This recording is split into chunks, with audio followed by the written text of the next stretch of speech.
जब आजादी की लड़ाई अपने चरम पर थी, तब एक ऐसा नौजवान उभरा जिसने अपनी जान की परवाह किए बिना हंसते हंसते फांसी के फंदे को गले लगाया।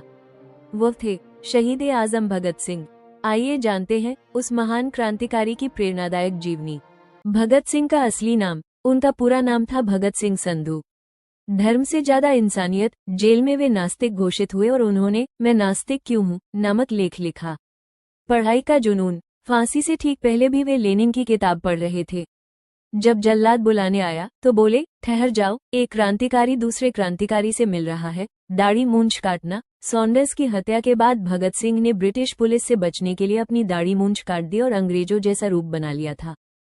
फांसी का समय बदलना। कहा जाता है कि अंग्रेजों ने फांसी रात को दी, जबकि नियम था सुबह फांसी देने का, क्योंकि उन्हें डर था कि अगर सुबह दी गई तो लाखों लोग जेल के बाहर इकट्ठा हो जाएंगे।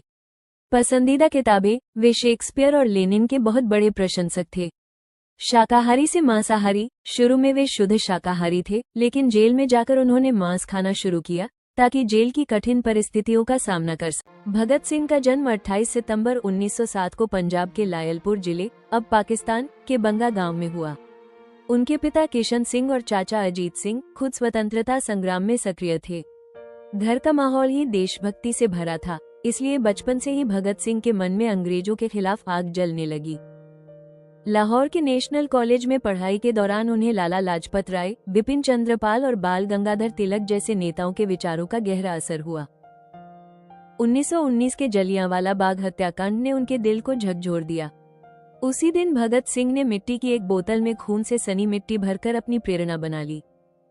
उन्होंने Hindustan socialist Republican association (HSRA) join की।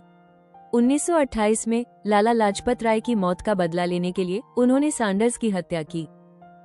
1929 में भगत सिंह और बटुकेश्वर दत्त ने दिल्ली की सेंट्रल असेंबली में बम फेंका। ये बम किसी को मारने के लिए नहीं, बल्कि अंग्रेजों को जगाने के लिए था। उस वक्त भगत सिंह ने कहा था, बहरों को सुनाने के लिए धमाका करना पड़ता है। अंग्रेजों ने भगत सिंह को गिरफ्तार कर लिया। अदालत में उन्होंने खुलकर अपने विचार रखे और कहा कि इंकलाब जिंदाबाद। 23 मार्च 1931 को मात्र 23 साल की उम्र में भगत सिंह को राजगुरु और सुखदेव के साथ फांसी दे दी गई। वो दिन आज भी शहीद दिवस के रूप में याद किया जाता है। भगत सिंह का सपना था कि भारत एक स्वतंत्र और समानता वाला राष्ट्र बने। उनका बलिदान आज भी युवाओं के दिलों में जोश भरता है। सचमुच भगत सिंह सिर्फ एक नाम नहीं, बल्कि एक क्रांति की मिसाल है। भगत सिंह ने हमें सिखाया कि सच्चा देशभक्त अपने प्राणों की आहुति देकर भी देश को आजाद कराने का सपना पूरा करता है। भगत सिंह ने कहा था, क्रांति की तलवार विचारों की सान पर तेज होती है।